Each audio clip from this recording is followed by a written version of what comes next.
glance. She's over me. She's over me.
In my heart, I can't let go, I'm breaking apart, controlling me, controlling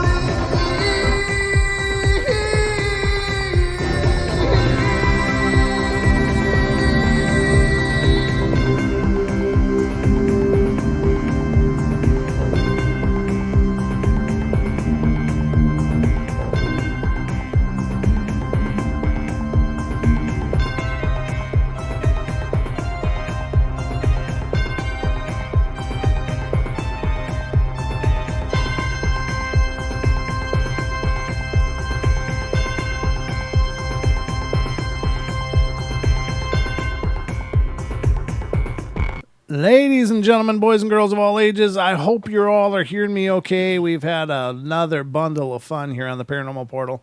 Getting ready for tonight's show, as a matter of fact. Turns out that YouTube changed the game on me. And they didn't tell me. I didn't know that things would go different for launching a stream.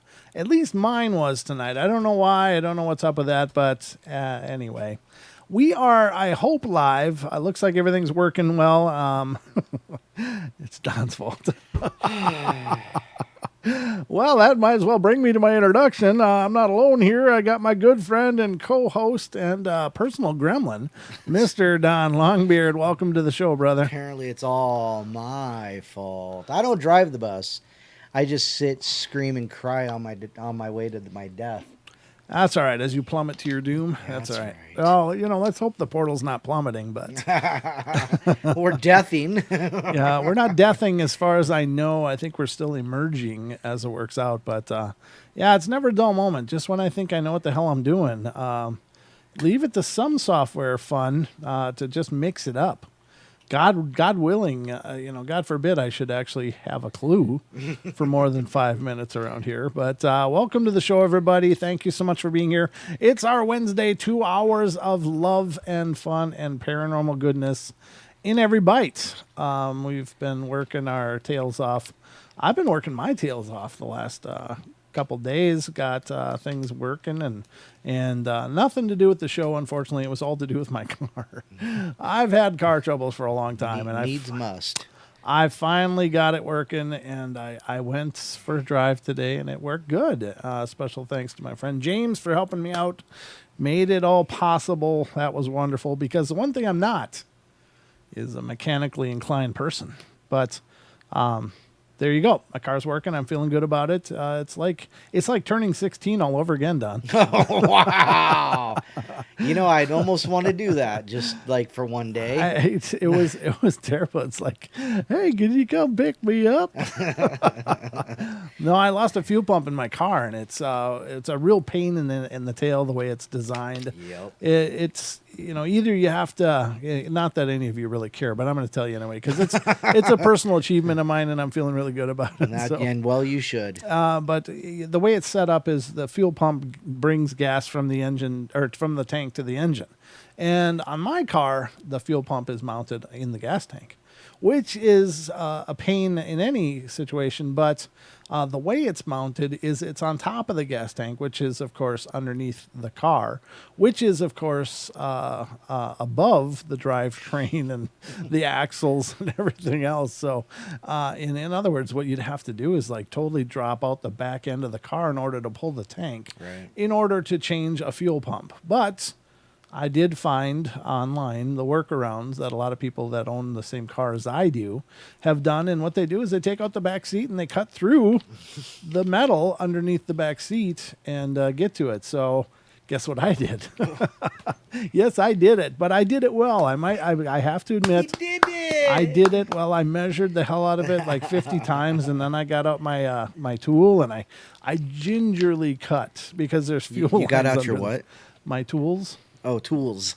I think more than one. Okay. well, there was one tool in particular I used for cutting, but do you want those specifics? No. You're rather curious about this tool thing. No, huh? you just mentioned you got out your tool. I was okay. Well, got his tool out. I got my tool out.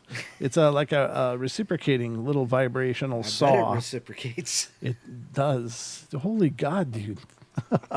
Anyway, I was able to get through the floor of my car, and then my friend James came over and helped me change out the pumps. It was really cool. It's done. It works. It was I don't know. It's kind of like I kind of have a feeling how Frankenstein felt now after the lightning struck. It's alive. It's alive. So that's my personal triumph, ladies and gentlemen, and I'm willing to share that with you because I now feel like I've come of age and I can go somewhere without permission. Which is nice. But anyway, we are at it. 2 hours of paranormal fun right here on the deck.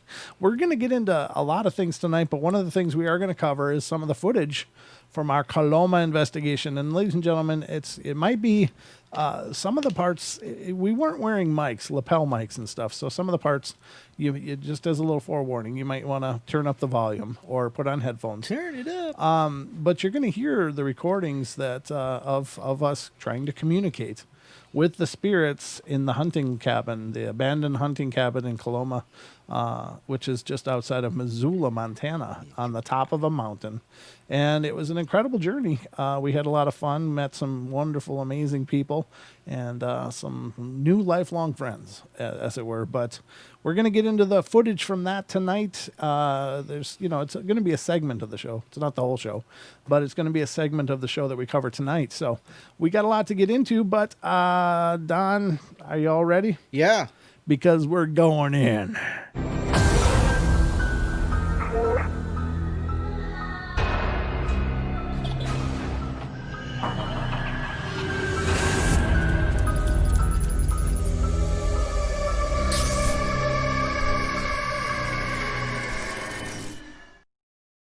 All right. I'm not sure what I'm not helping with, but I'll work on that, Nessie.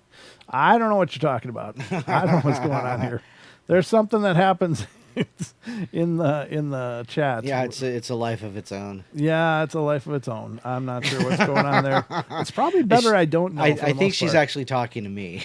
Oh, I didn't know that. I thought I was the only daddy around here. They keep calling me daddy in there. It's like, hey, no, that's the yeah. Mm-hmm. Well, Don is the Paranormal Portal 2. Never mind. Just Tool. leave it alone. Tool. Leave it alone. I didn't catch the L on the end of that. I thought that was an exclamation point, but now Don's our wingman. He's my right hand on the Paranormal Portal. Don't even do that, you bastard. I didn't say anything. You didn't have to. I saw that mug. Oh my God. Don't flush our whole show down the toilet, will you? Hey, you marked it not for kids. I said I felt like I was in high school again. I didn't say I wanted to act like it. Jesus God. You're about to lose mic privileges and screen privileges. I didn't do anything. You didn't have to. Your look did it all. Oh my goodness. Oh. Jimmy Jones. Ooh, right hand. He's got a little job. How Oh, the hell are you nice. doing? Jimmy Jones just came in here and he just fit right in. It is like You just fit right in. yeah, we You know guys, this crowd. Just be nice, all you guys. This is a family entertainment around here. I just want to say that. We do have young ones watching, so please keep it clean. as much as you can. But let's not flush it down the toilet, shall we? We are not teenagers. All right, so we're gonna get into some paranormal fun here. At least we hope it's fun. One of them is it was what I think is another one of a long line of colossal bad ideas. Oh, nice. Don, you know, we got enough disease and fungus and stuff in our world, but what do you think of the concept of why don't we reanimate some dinosaur stuff too?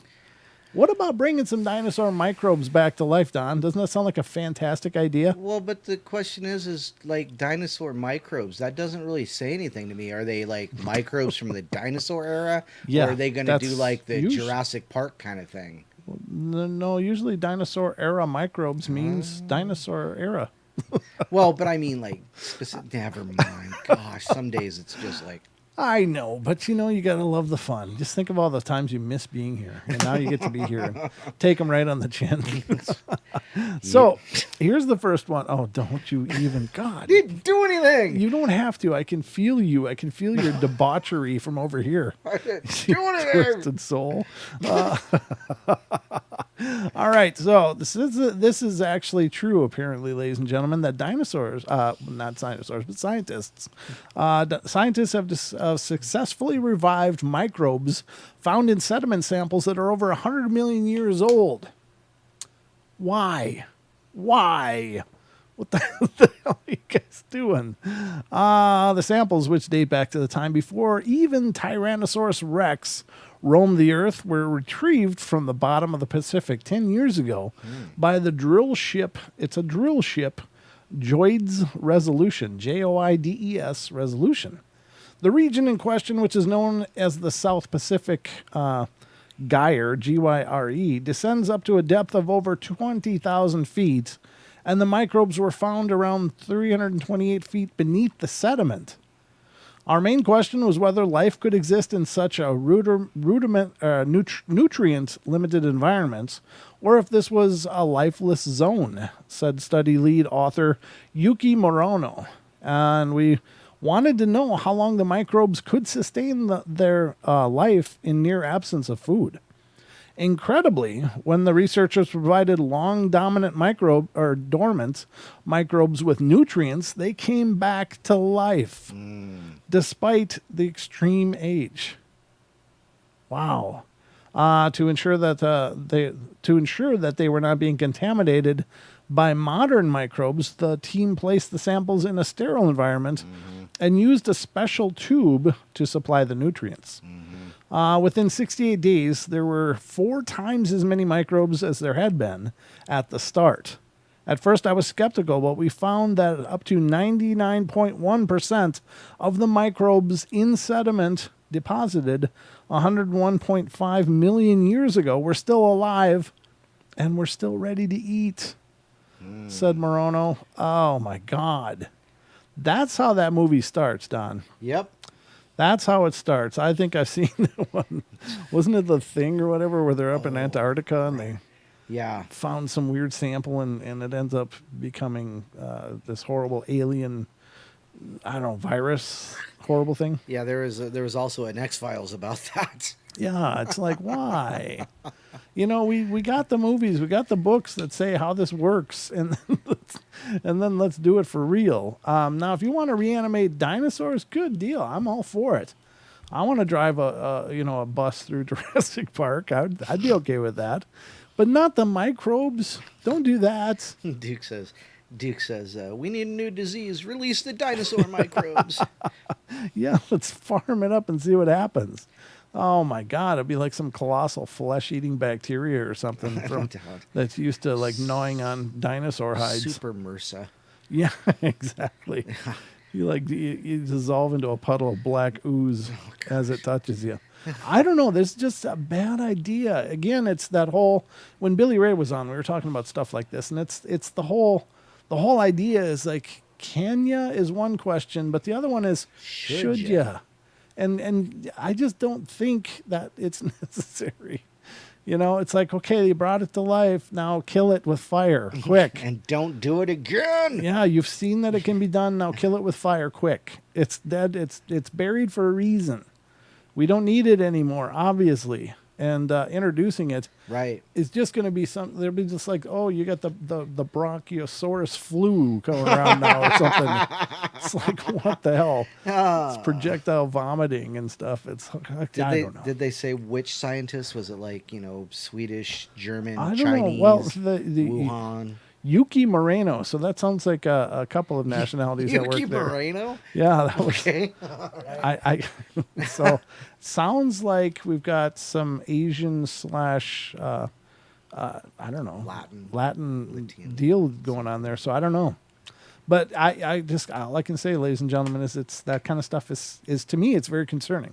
I don't know why that becomes a good idea. And again, I think it's neat that they did it, but done, kill it now. It went extinct like 100 million years ago. Yeah. There's, as you said, there's a reason. That's called natural selection. It's not needed anymore. And these guys need a Darwin Award. Oh my God! Now since we're on the topic of dinosaurs, and this is maybe not paranormal, but it's definitely not normal. Oh my goodness! They've found the first evidence of cancer found in a dinosaur bone. So that stuff's been around forever, like ever since there's been things to get cancer, I guess. Paleontologists have revealed for the first time ever that even the dinosaurs suffered from cancer. Mm-hmm. Well, they obviously couldn't cure it either. So hopefully we'll do better than that. The discovery was made in a fossil bone unearthed in Alberta, Canada back in 1989. The fibula of a four-legged horned dinosaur known as a Centrosaurus apertus, I guess, which lived over 76 million years ago. The researchers noticed straight away that the bone was strangely deformed, but at the time didn't give it too much thought, instead attributing it to a healed fracture. It wasn't until 2017 when the fossil was noticed by David Evans, chair of vertebrate paleontology at the Royal Ontario Museum, that the true significance of the find was realized. Turned out that this was in fact the first known evidence of dinosaur osteosarcoma, a type of bone malignancy. The discovery shows that even the dinosaurs were affected by cancer, cementing the possibility that it is a disease that may have been around for almost as long as life itself. Yeah. Most cancers are manifest in soft tissues and very unlikely to fossilize, making this particular specimen very special, said Evans. This is the first confirmed case of malignant cancer in a dinosaur and one of the only positive diagnosis of this type of horrible disease in the fossil record.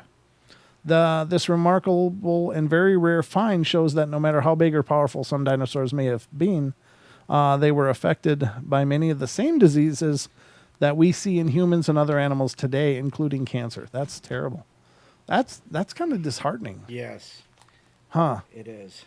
Wow. Well. So cancer wiped out the dinosaurs, and it's going to wipe out us, apparently. Well, if, I don't know if that doesn't get us first. I don't know if that's the takeaway, but I'm not sure that's where they're going with this stuff. But we can sure, throw that onto the table. Abstract thoughts and stuff.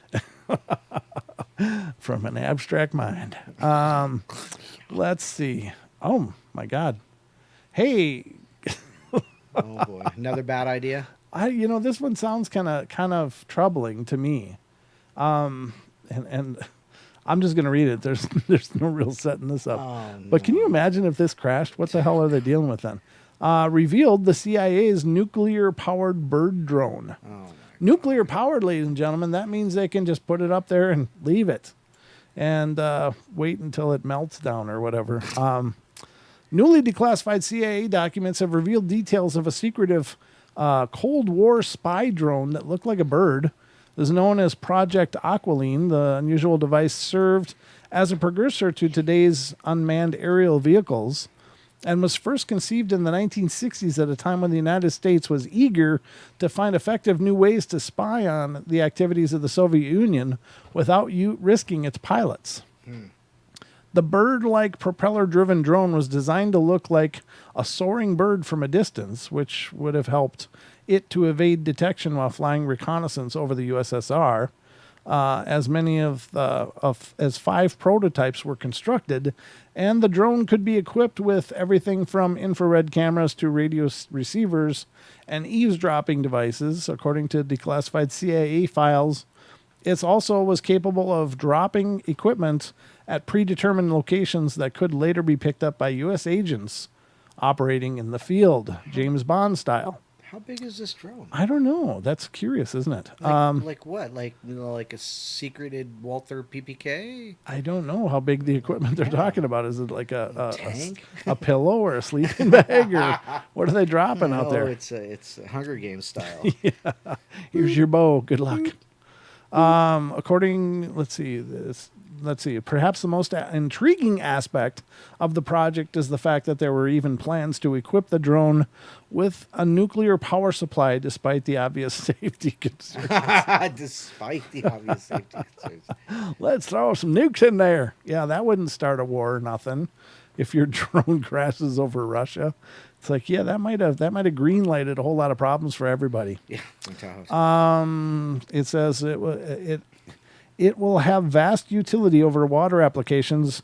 Its radiation hazards will be so low as to permit consideration of its use for overland missions. The report reads, the nuclear-powered drone was estimated to be capable of operating nonstop for 120 days. That's impressive. Ultimately, however, the project ended up being canned due to disagreements over its rising costs. And maybe they weren't really gaining that much information. I don't know, but it's kind of curious. I suppose if it's small enough and it's, I don't know. What do you think of the idea of there being little mini nuclear reactors and things? It falls into the category of really bad ideas. Okay. Because in my opinion, if it comes down somewhere in a Soviet town somewhere and some people die of radiation poisoning or whatever, then it doesn't look good, does it? Right. Well, that's true. I imagine, if it's a small enough piece, it probably wouldn't be a huge deal. It wouldn't be huge. But... Nah, but still, it's risky. Hey, Daddy, is that candy? I'm glowing. It's a Jolly Rancher, son. It's really, really spicy. Yeah. It's Elon Musk is, of course, still recreating the world around him, which is cool. I think Elon Musk is pretty cool as far as a visionary and a futuristic minded person. I'm not real big on the whole implant idea. I know I won't be lining up for that one, but I mean, he's doing some cool things. The SpaceX stuff has been exciting. Yeah, those are cool. Yeah. And, I think he's been... The whole colonizing Mars. Yeah. I mean, I'm all for it. Let's build the Enterprise. Let's go. Let's, figure out lightsabers. Come on. I'm all for all this. But let's figure out a weapon of war. Yeah. Well, I mean, the lightsaber's an elegant weapon, Don. Of a bygone era. Aliens built the pyramids, tweets Elon Musk. So he's on board with the aliens building the pyramids idea. I think that's interesting. I kind of agree with him. I really do. I think that the pyramids were old even when the ancient Egyptians were there. That's right. So whoever built these things, they were so far ahead of the game as far as developmentally over the rest of the world around them. And the pyramids were everywhere. They're across the globe. Is it possible that more than one culture decided that a pyramid was a good shape? Maybe. But is it also possible that information was being shared globally much earlier than we thought? And I think that's possible. Remember when Chris Everard was on the show? He talked about when Pharaoh Ramses was tested, they found opium resin in his lungs and stuff like that, or cocaine or something like that. Yeah. And of course, cocaine would not have been available in Egypt, ancient Egypt. Right. It's from South America. Right. So there does seem to be proof that there was trade going on in the ancient world to that measure. Hey, it doesn't say that in history. I know, but they might have got it wrong, Don. Oh, no way. Let's read about what Elon Musk said here, and this is coming from unexplained-mysteries.com, and it says the SpaceX CEO sparked controversy and debate recently after posting up a rather unusual tweet. Musk is certainly no stranger to posting up questionable tweets, having previously managed to wipe $14 billion off the value of Tesla after writing Tesla's stock price is too high, in my opinion, and sparking heated debate about interplanetary nuclear weapons by tweeting Nuke Mars. His latest unusual tweet he posted up on Friday reads, "Aliens built the pyramids, OBV, obviously." While the idea that the Egyptian pyramids were constructed with extraterrestrial assistance is certainly not a new conspiracy theory, it's not the sort of thing you'd expect someone in Musk's position to write. See, that's what I love about the guy, though. He just doesn't care. He doesn't care. I love that about him. He's not worried about, are they going to think I'm weird? He doesn't care. Because he's making the trends. I mean, I love that about it. I think that that's incredibly cool that a person that is in his position can still have independent thought. And it might be bizarre thought, but it's his own. And he doesn't make apologies for it. That's how you come up with a hypothesis and then you prove it. It's no matter how weird it is, Right. it's still, you've got to have that willingness to step outside the box and be weird. Yeah. And then that's when truly inspirational and miraculous type things happen, is Yes. when you go that way. You got to go off the beaten path to recreate the future, or to create a future, to have a future vision. You can't just follow the same path everyone else is on. Yeah, because you keep doing what you do and you keep getting what you're getting. That sounds like a good T-shirt, Don. Keep doing what you're doing, you're going to get what you're getting. I think that would be a good T-shirt. You don't? Okay. You don't? We'll explore it. I'm just saying, you're missing. That's a catchy little phrase you just coined there. All right, well, take it or leave it. I'm throwing it out there. Keep doing what you're doing. You're going to keep getting what you're getting. All right, you heard it first here, ladies and gentlemen. Let us know in the chat if you think that'd be a good T-shirt. I think it is. I think that's a great idea. I like it. I'd get that one.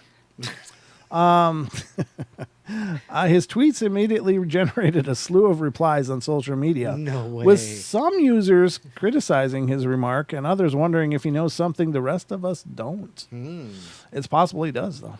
Egypt's Minister of International Cooperation, Rania El-Mashat, was particularly vocal, even going so far as to invite Musk to Egypt to see for himself that aliens were not involved. Because No. going there, you can tell that, I guess, Don. Yeah, you can.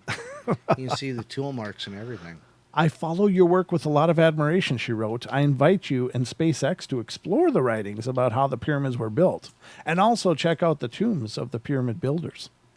Mr. Musk, we're waiting for you. Famed Egyptian archaeologist Don't say Zahi Hawass, Hawass yeah. branded Musk's comment a complete hallucination. of course. Well, yeah, because We're talking he's about such a pillar Boss. of credibility, right? Yes. Aliens built the periods, obviously. Yep. Well, there you have it, ladies and gentlemen. I think he's right. I don't think people were carving pyramids from bronze chisels. I just don't.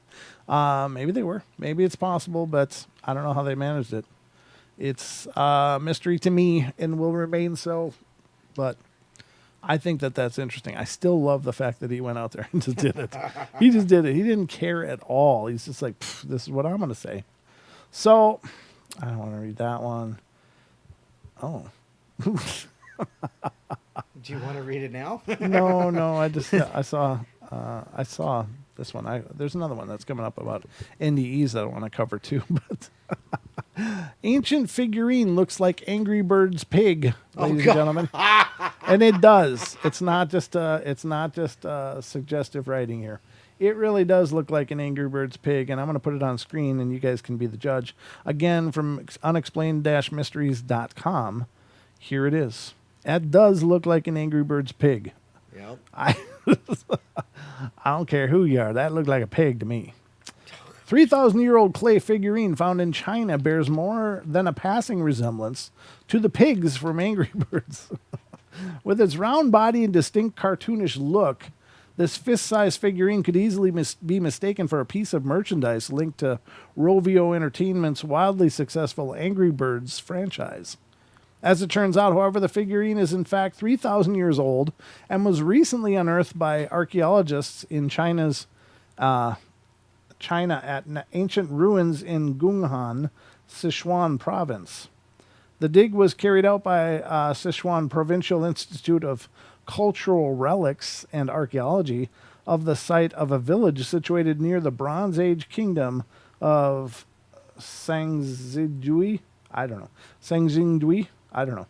That's my best attempt. See, I just keep saying I don't know because I don't know what to tell it you. just keeps- The image is cute and lifelike and it is a must. What does it mean? It's a must. And it is a must, the Institute wrote. It can be seen that even in the area where the productive forces were extremely underdeveloped, the ancestors of ancient Shu still had an aesthetic level that should not be underestimated. Images of the artifact have since gone viral thanks to its familiar appearance. Oh, jeez, okay. Well, it does look like Angry It's Birds. so cute. There you go, ladies and gentlemen. It's the first child's toy, I guess. I don't know. Cha said something about it being a child's toy that a child made like a million years ago. So. That's possible. Yeah, I mean, it could be. Could be, I don't know, could be an old salt shaker. Actually, it's an image of the ancient god Flabrala. Did you just sneeze? I don't even know what that sound was, Pardon but me. yeah. Excuse me, I have Early gas. bacon, yes. Don has gas. What? No, because it was already there. All right. My goodness. No, that's kind of what the pigs sound like when they're talking in that game. The Flufenhaven. They're floofing again. It's an interesting story. It does look like an Angry Birds pig, I gotta say. They're not wrong. Here's the one I wanted to check out. I don't know how much of this is going to be. It's from August 1st. Yeah, it's right. I mean, this is brand new. Again, from unexplained-mysteries.com, their news section. Several people have recently come forward with details of their own harrowing near-death experiences. See, now I love near-death experiences, Don, because I think these people are really getting a peek to the next world. I mean, they're getting a vision of what's to come. Don't you agree? Yeah, it's possible. I mean, I've never personally experienced it, but I mean, if you look at all the NDE stories and the OBE stories, it's very possible that they've crossed some kind of barrier of some type, and I come back. believe it's possible. Sure, why not? I think it's possible too, and I love those stories. Again, I did a lot of research in NDEs for a long time, reading books by Dr. Raymond Moody, and I really enjoyed his work. I think he did a hell of a job and really put it on the map in a huge way. He did a lot of work with children as well, which I thought was really relevant because children aren't pre-programmed with the religious expectations as adults are. So when adults have these near-death experiences and meet Jesus, that's what they're expecting. So maybe that's a hallucination or could be chalked up as such. Kids don't have that. They don't have these pre-programmed ideas or dogmatic principle or belief. So when they see the tunnel of light and a nice figure, with, let's say, with a beard that people would identify probably as Jesus, then, that's very powerful. Now, that wasn't consistently what people saw, but the tunnel of the light, with the light at the end of it was real common in all of them. That he studied. Meeting with loved ones, grandparents and stuff that had passed was another big thing that these kids would report. And I thought that was so powerful. I mean, it's just such a neat thing. And so it also did parallel the adult stories, which is nice because it's not just a social conditioning thing. These experiences were, as pure as they could be, I guess, that the adults and kids would come back with the same stories with completely different worldviews, and experience. So I think that definitely lends a lot of credibility to the topic. And ladies and gentlemen, I forgot to mention this before, but the phone lines obviously are open. So if you want to take part in the conversation here on the portal, 720-923-0500 is the number for fun. And don't forget, it doesn't have to be on whatever our topic is. We want to hear your stories, whether they're on topic or not. That's right. Like topics don't always mean a whole lot here, as you may well know. Topics are kind of a Nebulous. It's more of a guideline kind Yeah, of thing. Guidelines, you know. kind of a It's not boundary a of hard sorts. set rule, you know. Yeah, we don't have hard topics here. We just have topics. We have lots of hard topics here. Well, let's see what else do we got in this list before we move on, because I think we're moving towards time to start to dig into the You think so? Coloma. Oh my. So we've been talking about Coloma for a while. Unfortunately, it took a while to get us to get the footage and stuff, but we've finally got it done. Don really busted his hump getting it all sorted out. He brought in a couple of really cool clips that we're going to talk about tonight. We're going to listen to them as a crew. Now, again, we aren't wearing mics, so some of the dialogue might be a little harder to hear. So I recommend, if you can, turn it up, or if you can't, try to get some headphones on, because some of it's loud, some of it's quiet. It wasn't like professionally mixed or anything. We just recorded it, and you kind of get what you get. But some really cool things happened, and some really powerful things came up, and I think it really speaks to what we experienced, and I hope you guys enjoy it. It gives you an idea of what we went through. Being there in person, seeing it on a video, it's creepy. I still get chills listening to it. We just listened to it prior because we did a podcast about the same subject. That'll be coming out when? When do you think we'll drop that one? Sunday? Anytime you want. Yeah, we can shoot that one out on Sunday Okay. if that works out. I think that'd be great. But we're going to put that out on Sunday, the podcast as well. But we're gonna cover that here right now tonight for those of you here, because you guys will get the video as well, and we can share that with you when we're on the networks on Friday, Saturday.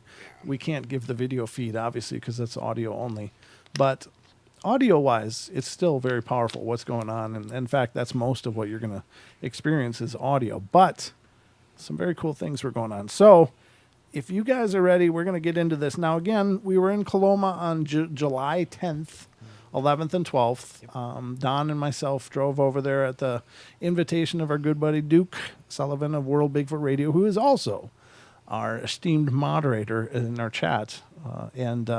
We went over there, and not only did Don and I go over, but we were joined by several listeners.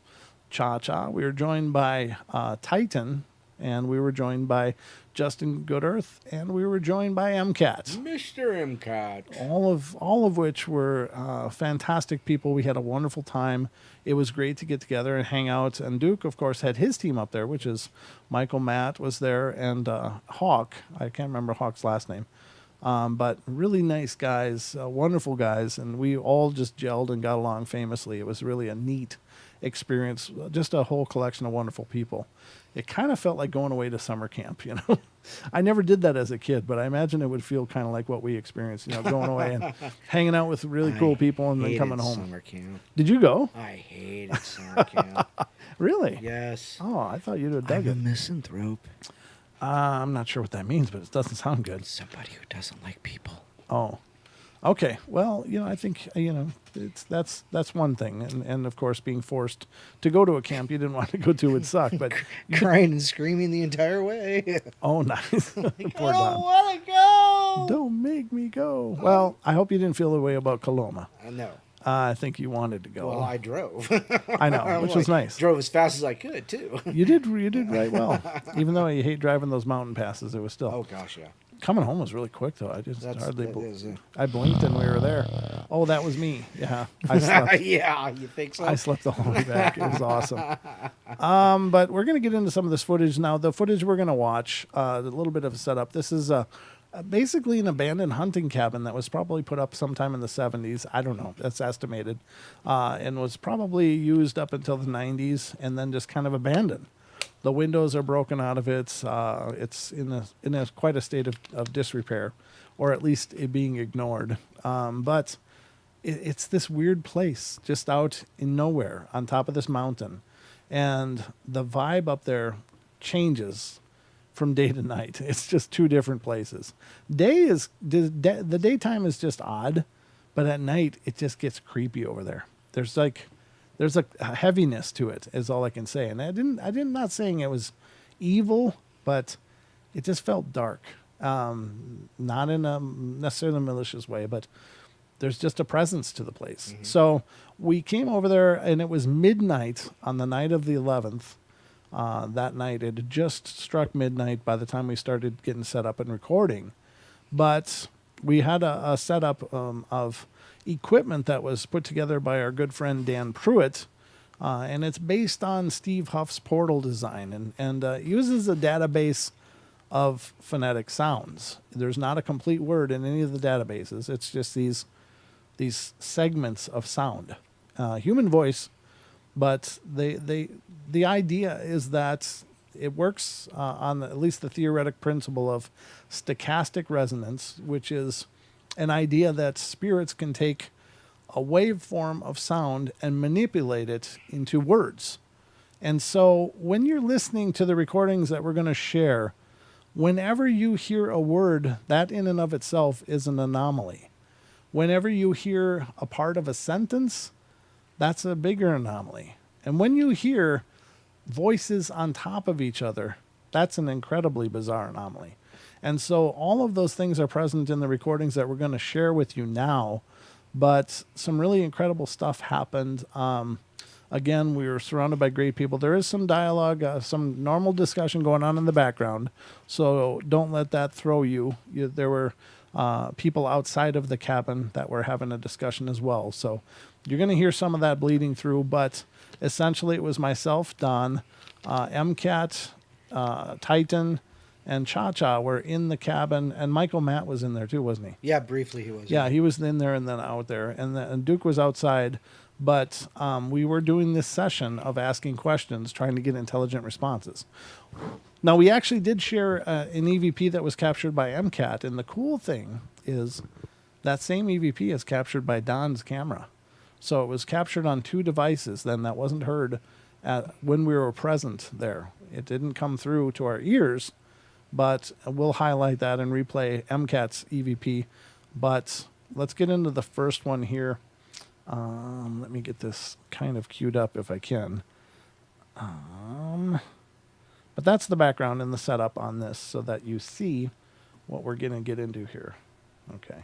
Let me pause that. All right. That's the second one. Do you want to play the first one? Oh, I do want to play the first one first. You're right.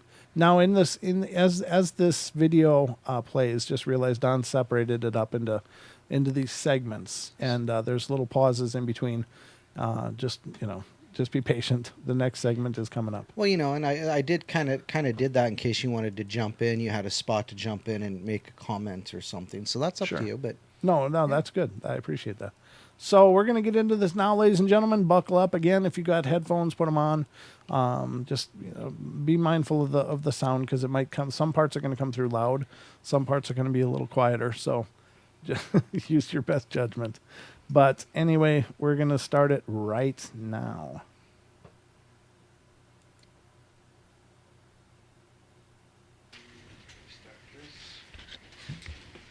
Begin recording July 11th, 2020 in the hunting cabin on the outskirts of Coloma.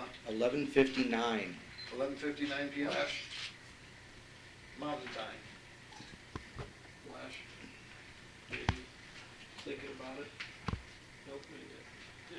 We're here to talk to you. Please, if you're able to access this equipment to communicate with us, we want to understand. I talked to you a year ago, and I don't think you enjoyed our presence much, but we came back because we want to help.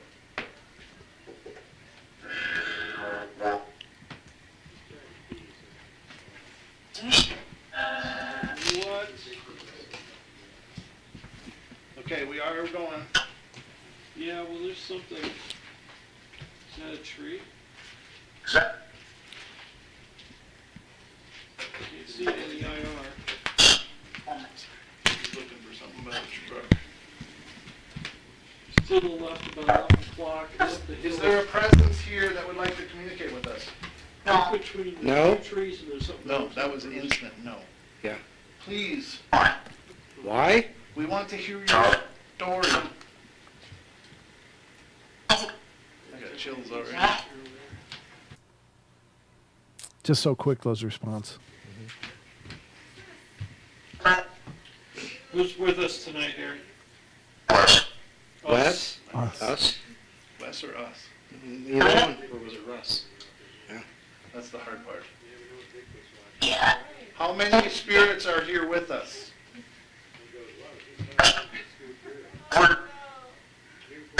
Can you tell us a number? 1, 2, 3. 3. Many? Did you say many? Dead. Or 10. Might have been 10. We're here to communicate. I'm sorry if I kicked your stuff. What? That's weird.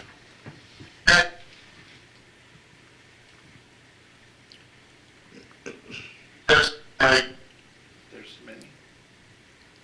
Do you think we're trespassing?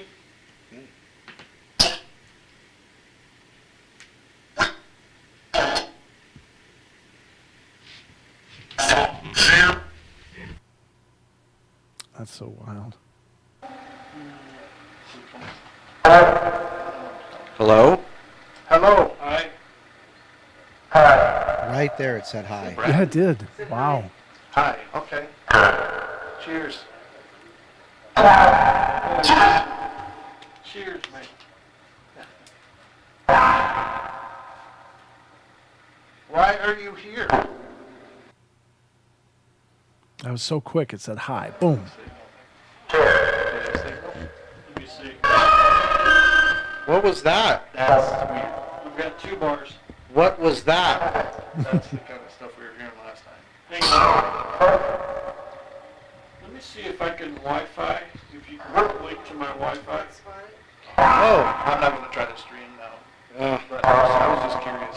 I can do that too, yeah. Yeah, I've got 2 bars. Is there someone here in distress?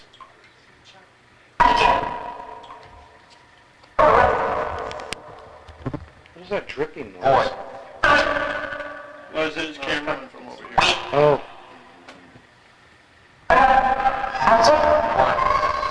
Did you hear Did all you hear that? Yes. That's not possible.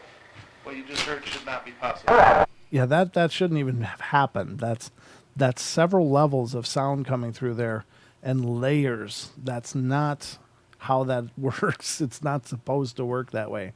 What you guys just heard is and to my understanding, should not have been able to happen. But there again is that being manipulated into, by some other force. And I can't answer that, but just the sheer mechanics of it, this database should only split out sounds, just little sounds of voices saying things. And that was levels, layers of things going on. And that's really anomalous. So we're going to continue here. That's a crying behind a voice. It's not part of the bank. Right. Yeah. I got chills all over. Did they put that bowl there? I don't know. we'll have to check the video when it came through. Water? Did I hear water?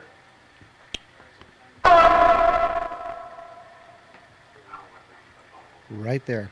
Yep, that's the part. That's the EVP. I'll remember the bowl or something like that. And we're going to play the isolated EVP that MCAT provided us after we're done checking these clips out. But I mean, that was on Don's camera as well as MCAT's recorder. And that was not heard audibly in the room. So very powerful. Is there a way you can give us another sign of your presence? Can you knock on the walls or move something? I would, I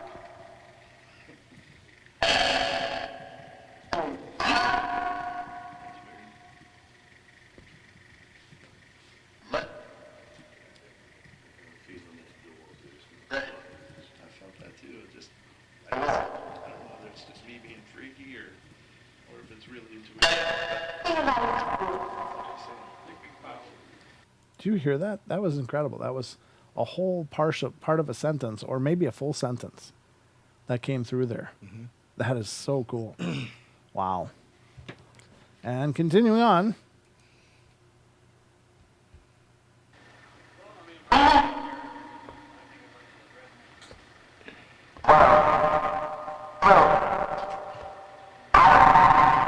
One, two.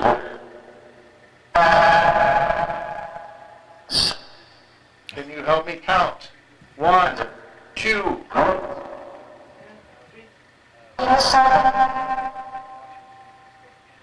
One more time. Can you help me count? 1, 2. Came through.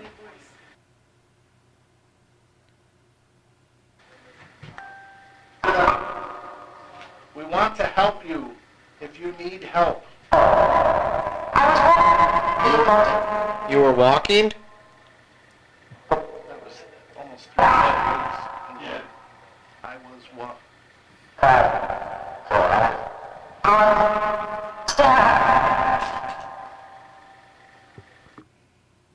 And that was, again, another segment. Yeah, that whole I was walking thing. Yeah, that's at least 3 words. And then it kind of overran. It was layered again on with other sounds. It kind of ran into that congestion of different sounds coming through. Mm-hmm. And that is just bizarre. Just incredible stuff. And there's more to go. But I hope you guys are enjoying this. Again, there are varying levels of volume going on here. I apologize for that, but, this is just our really our first foray out as a group. So, I still think we captured some amazing stuff, but let's see what else we got here. That's interesting. Food? Okay, that's strange. That was really strange. Now, what's strange about that, ladies and gentlemen, is that was voice with some kind of ethereal tune underneath it. There was like a underneath that, and that's not a part of that database. Those sounds should not be coming out.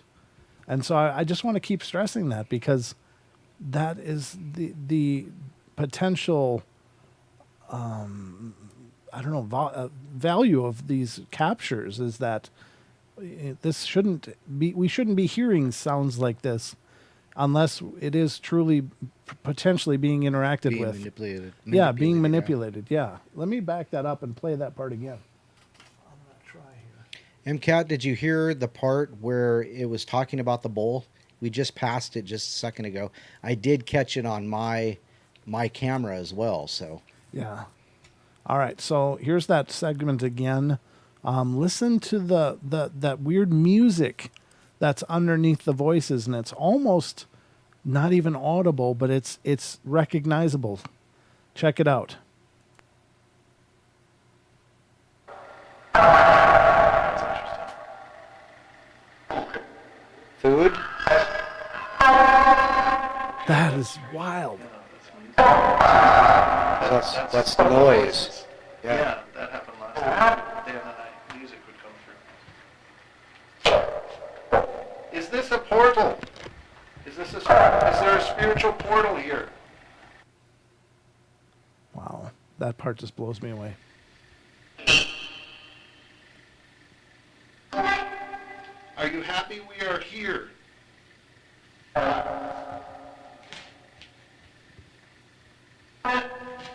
Yes or no?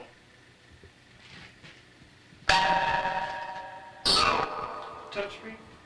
Sounds like a deep note, isn't it? And this is the part where MCAT's getting touched.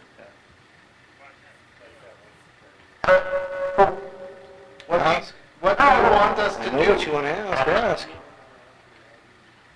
Someone tug on my shirt? Oh. Did someone tug on Mike's shirt? Yeah.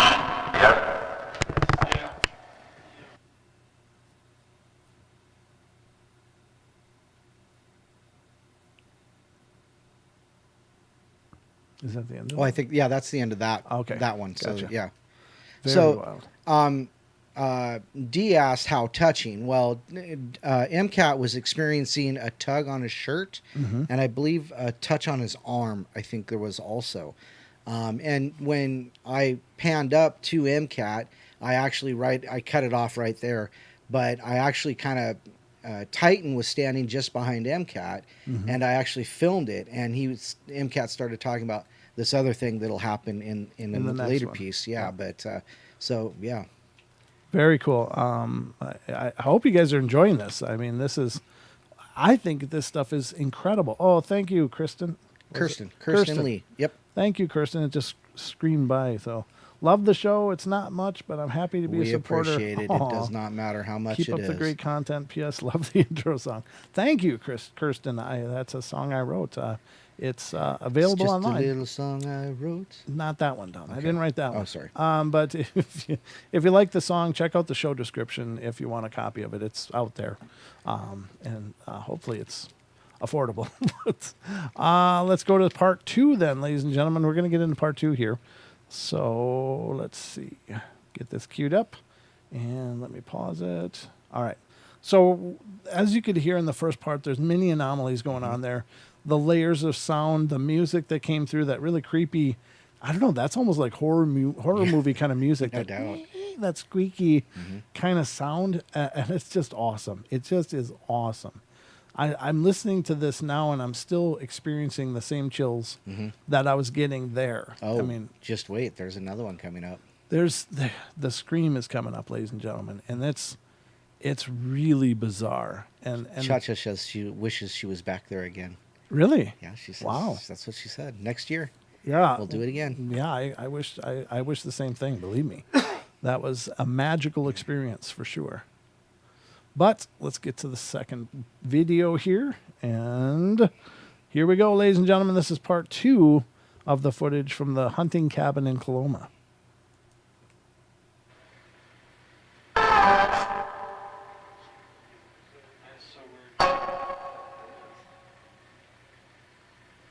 We're looking for a physical sign of your presence. Wow. Oh my God! So that's the scream. That now every sound in this database is like at eat that it. That was that long. There's not a sound in the database that long, and that was a holler, like a scream, not a terrified scream, just a something like that. Yeah. And I want to listen to that again because that's just so creepy. Sign of your presence. Wow. For a physical sign of your presence. Wow. That is just bizarre. I don't know, man. That one, when that happened, now you got to imagine being there too, ladies and gentlemen. It just cranks all this up to 10, or 15. It's just being in that location, knowing something is interacting actively with you like that is just so powerful. It's so powerful. But let's continue here. Wow. Wow, that was good. Someone's spitting their tail. That's a pretty good sign. Thank you. Thank you. Everybody else got sparks going through. Yeah, chills. Wow, that just boggles my mind. There it is. Some touch you again? It's almost like spider webs on top of my head. Oh, yeah. I don't see anything. That was a different voice there too. Chad, it sounded like, yeah. You doing, Chad? Are you touching Mike? Stop. Let's try number 2. Turn on number 4. Turn on number 2. I don't think we've used that one. I think this one's all reverse. You know? Yeah, It this is. all reverse. This is one Dan and I used last time. Did you ever flip it? What do you mean flip it? No. I mean the sound bank is made up of reverse trays. Right. So if you put it in Audacity, reverse it. No, we never did. The idea is that it can take those reverse sounds and make words we could understand. Okay. As far as I understand it, this is it's really active. Yeah, it's generating a lot of sounds. I don't know that if it's got its own amount, but there's sometimes you get these spurts, and it seems to be the activity related to the spiritual activity. Are you here with us? These sounds are different. Can you make words for us to understand? Because we want to understand. Listen.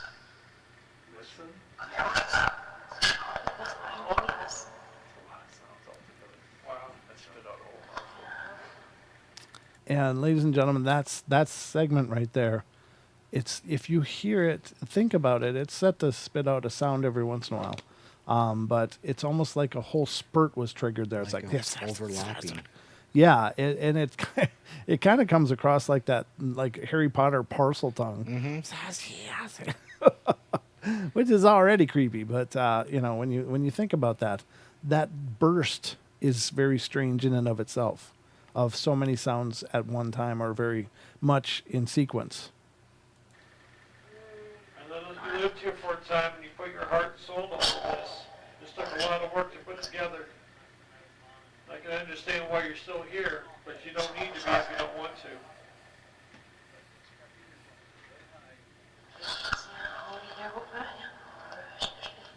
It's all one voice. Yeah, she's trying to tell us something. So I wonder where are you from?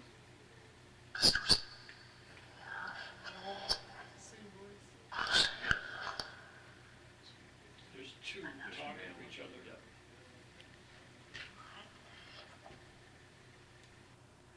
Real quick, it sounded just a little bit like somebody, like one of them said, "Who is here?" Oh, Did you catch that? I didn't. It just a couple seconds back. Okay. There you go. See if it's there. Okay. Maybe a little more. Well, yeah, apparently, yeah.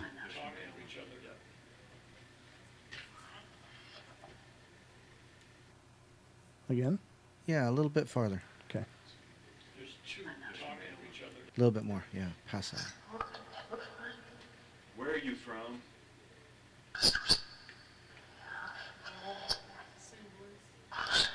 Oh, Right who's there. here? Yeah. It sounded You're like right. there. It sounded like who is here. That's true. I didn't catch that before, but you're right. And I just caught it. Yeah. yep. That's the beauty of re-listening to these things, and that's why you guys can help us. Is as you hear things, let us know and give us a timestamp. Like, hey, I think I hear this here. You guys can be a part of the investigation that way by helping us dial in some of this stuff. As Don just said, even tonight, listening to this, we're hearing new things. New things. Yeah. Yeah, and that's incredibly powerful. So you guys can certainly help us out if you hear things. Take a note of the timestamp of the video and let us know in comments what you're hearing. Okay, let's get back to the footage. Talking to each other.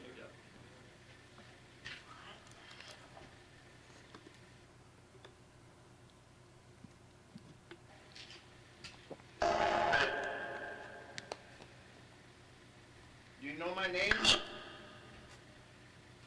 Can you say my name?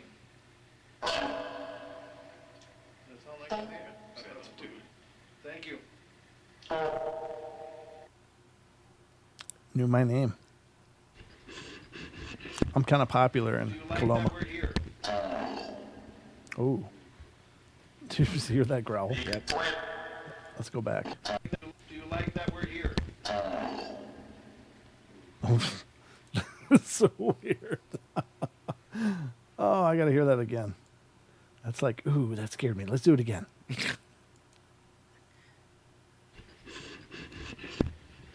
you like that we're here?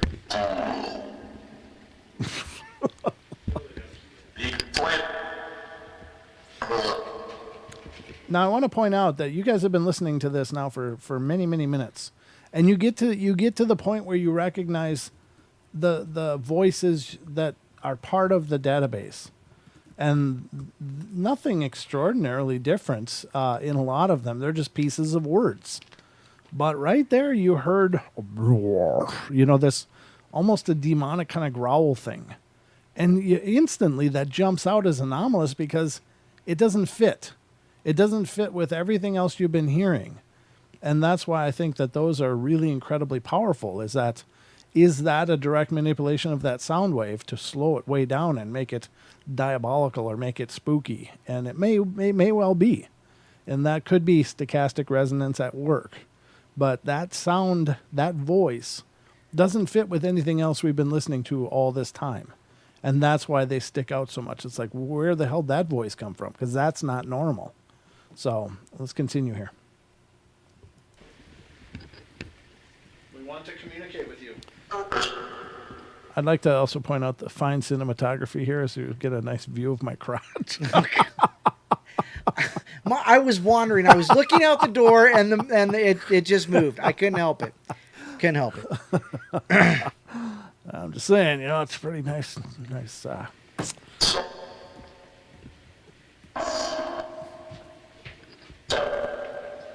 Can you talk to us?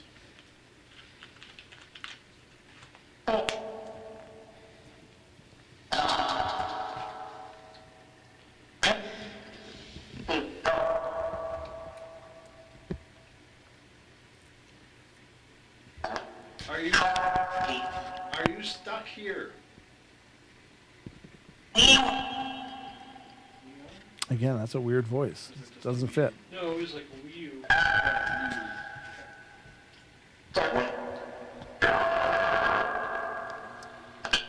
Now, what the hell was that, right? I mean, that's another one that just like, where the hell does that come from? It's just these strange anomalies that really stick out like that. So, sorry I keep interrupting, but it's just as it occurs to me, it's like, wow, that sounds like nothing else. Is there a dark presence here?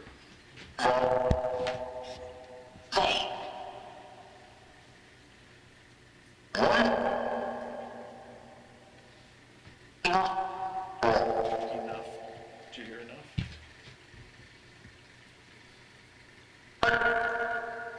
Do you want us to leave here and leave you in peace?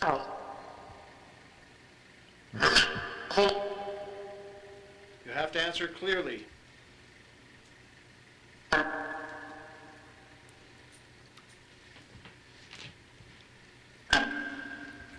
Do you want us to leave? Yes or no?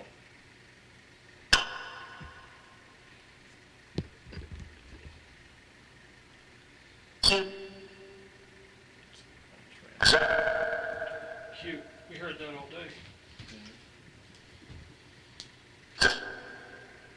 Is someone here called Q?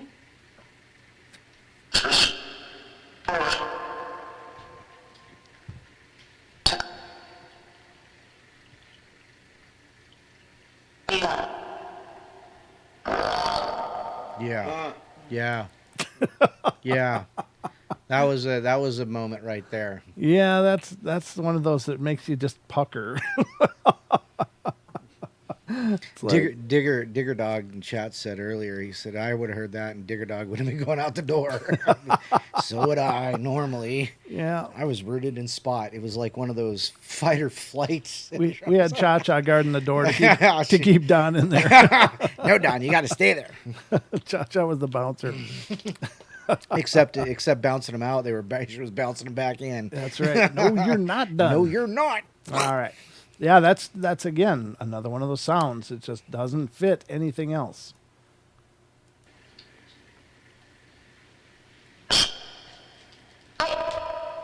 Are you angry?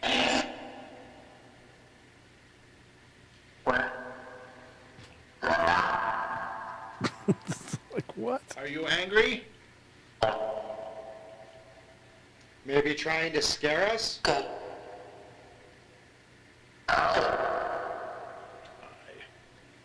it a yes, an old time yes?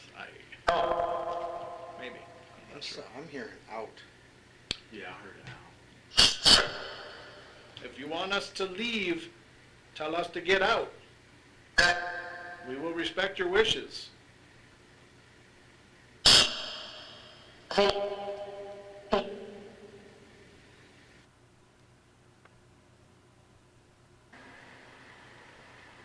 But thank you for allowing us into your space. We mean you no disrespect. We depart in love and peace, and we wish you well. Goodbye.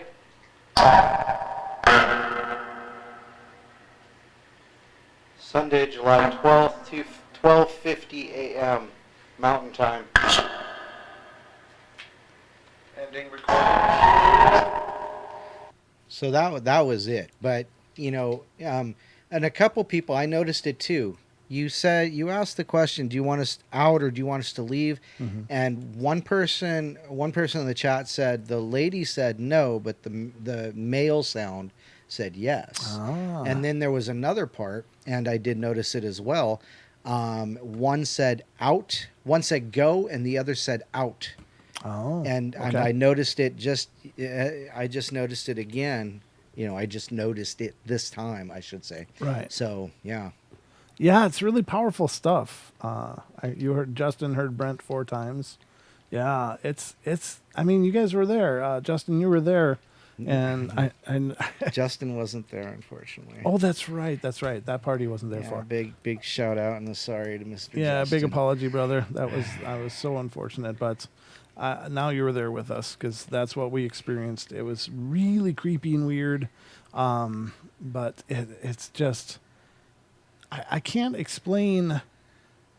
Even just sitting here listening, it's powerful, but just being in that moment with that experience, it feels like the rest of the earth is like a million miles away, and you're in this weird space. Yeah. Yeah. You're in this weird space, and there's just, I don't know. It feels desolate. It feels lonely. It feels, I don't know. It's just a whole jumble of emotions, and it's freaky. Nothing really terrifying came through, and I didn't feel terrified, but some things definitely made you cringe. Mm-hmm. Like, ugh, and that was my takeaway from it. It was just really powerful, and I hope you guys enjoyed that portion of this journey. There really isn't a whole lot more that we have from this experience, but it was just such an incredible time of coming together. Of there was some stuff that we obviously can't show you, like some of the anomalous lights we saw in the sky as Michael, Matt, and I and Duke were up looking at the night sky and seeing the anomalies up there. It was just really intense and really cool. It's just so much going on. But what an incredible experience. And again, I'm so grateful for Justin and for Cha-Cha and for Titan and MCAT for making that journey and being a part of this, because you guys really made it so much more incredible. You really did. Wouldn't you agree, Don? Yes, absolutely. Because it gave us it was our second chance at meeting our listeners, our friends in the chat, and the friends from the show. Of course, we met I Am Pam earlier. That was in March at the and her son Michael At the Bigfoot Town Hall. At the Bigfoot Town Hall in Meadowing Falls. Yeah. Yes. So this was our second. Well, this is only the second time we've met people, and it's just surreal. Yeah, both times have meeting. been so pleasurable. Yeah. So, I mean, we're looking forward to having an opportunity to meet all of you in some way, shape, or form in the future. But, it'd be really cool if you were able to make some of these investigations as they happen. Yes. They are, I mean, these are memories that I will carry with me until throughout the rest of my existence, whatever that means. But it was so amazing, so cool to touch another world. Mm-hmm. In a manner of speaking, to have the experiences we had. Pam's here. Hi, Pam. Pam's here. Oh, sweet. We love you, Pam. But every chance that we get, we're gonna take it to get out there and meet you guys, and this is kind of the vision that we have for the future of the show, is to go out And do more. of this, and do more across the country, and God willing, around the world. At some point. So cool. Yeah, I know we've been invited to Australia about 15 times, and I'd love to go. I know. That would be magical, and we've got a lot of friends over there in Australia, and we've been invited to the UK. There's a lot of places that we could go, but that's all in the bucket list for the show. Yeah. We're just winging this as we go, ladies and gentlemen. But the experiences we've had have been just really incredible and memorable, and it's really cool to have you guys there for those experiences as well. Gemini says we can come to her place in Michigan because it's very scary. Or maybe Oh. it's not her place, but somewhere in Michigan that's scary, I guess. Oh, fantastic. Yeah. Well, there's lots of scary in Michigan. I used to live in Michigan around Flint, a town called Lapeer for a while. Well, I mean, Michigan's a scary state. well, yeah, for a lot of reasons. But yeah, I mean, this has been it's a blast, and I'm glad that we could bring you with us right now on the show to bring you guys into those experiences, so you could see what we experienced and shared and went through. There was so much. There was so much going on. So Justin just said, one thing I really noticed about the area is that it's full of minerals like crystals and copper and gold. Right. I think that has a lot to do with the energies. You know, that's a great point. Yeah. Many times quartz is, of course, attributed with paranormal. Limestone, gold is obviously a hell of a conductor for energies. I imagine there's probably still plenty of gold in the ground there somewhere. They just didn't find it back in the mining days. But I think that there's a lot going on up there, and there's tragedy, and there's with the legend of the collapsed tunnels on the immigrant Chinese workers that were working there after the railroad gig, and they collapsed tunnels on them so they wouldn't have to pay for them, and just the horror of that moment, you know, and the depravity of it is just heartbreaking. But you know, those imprints are there. That pain is still there in some form, and these memories. And you know, last year when Dan and I were there using this portal app, we kept getting this woman crying, and it was the most heartbreaking crying that I've ever heard. It made my heart break just hearing her in so much pain, and I can't explain what that was like. And I know we've got it recorded. It's recorded on if you look on those of you when you are looking at our playlists, look at the investigations playlist, because that's going to be where last year's trip was documented and all of the cool stuff that happened there. But there's more of this in those experiences. And we kept getting this gentleman named Brad coming through. And it was really weird, because as you heard the delivery of how this portal app works, the Brad phenomena was different in that it sounded like it was another presence cutting its way through all of that noise. And it would come through and go out and come through and go out. And it had a real audible difference to the way it sounded. It was just its completely own thing. It was like it's completely something else was going on there. But this Brad kept coming through and was interacting with Dan and I too, you know, over a period of time. And I don't know that we were able to exchange a whole lot of information either way, but the fact that it was consistent, it was that same voice coming through over and over with sentences and pieces and parts, and it was just really powerful. And so we caught a lot of strangeness last year. We caught a lot of strangeness this year. Next year is going to be even better, because we're going to come at it with more of a plan next year, I think. You know, this year was our first experience having listeners there, and I think that, you know, there was a lot of learning for us just how to manage that. And so next year we'll come at it with more of an organized plan, and hopefully Dan will be able to make it too, because having both MCAT and Dan there for the investigation angle will be great, that they can, you know, help us coordinate and formulate how we're going to do things. But really looking forward to doing it again. We're going to try to put together one or possibly two more of these kind of things, maybe yet this year if we can. There's a lot of nebulous things going on right now with the show and around the show and outside of the show. So there's a lot of things we got to sort out, but just some really cool things. But I want to take a couple minutes and just go use the facility. So Certainly. I'm going to take a quick one here. We'll be right back, ladies and gentlemen, with more of the Paranormal Portal in just a couple minutes. Just stand by.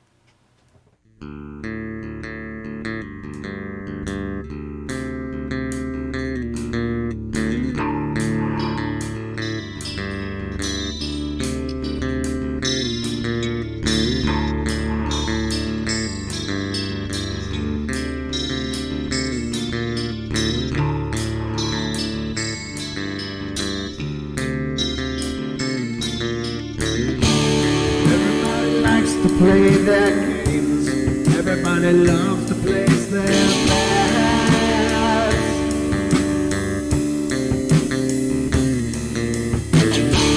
They don't understand the price I paid. They don't care to comprehend.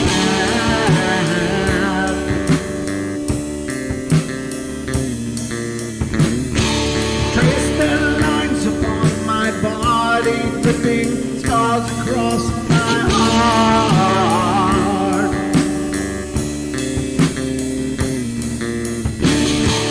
Raging anger boils inside me as their lies keep falling apart.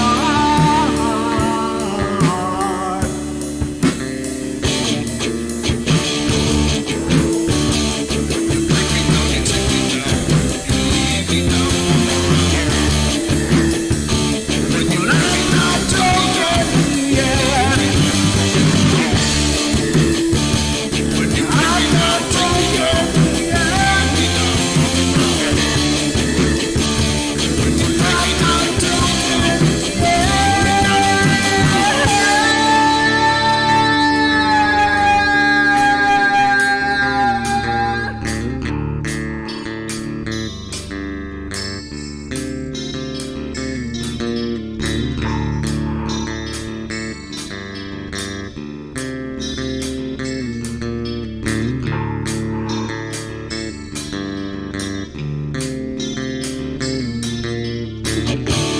I am finished with my silence. I am not a stupid toy.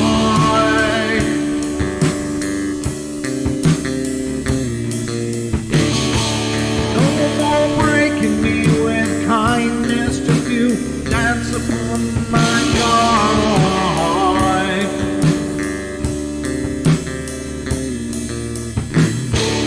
Leading me with empty promise. You're just another fucking mess.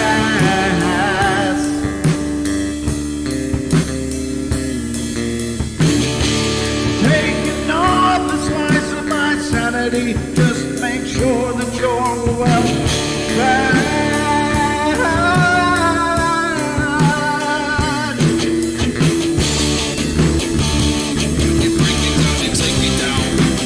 I'm not broken yet.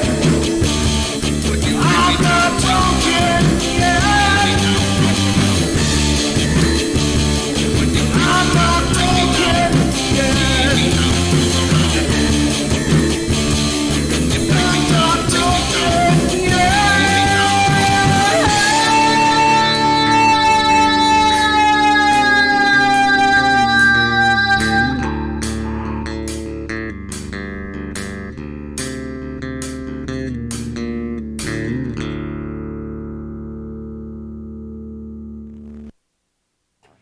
Hi, everybody. Welcome back. We are into the last part of our show. Yeah, actually.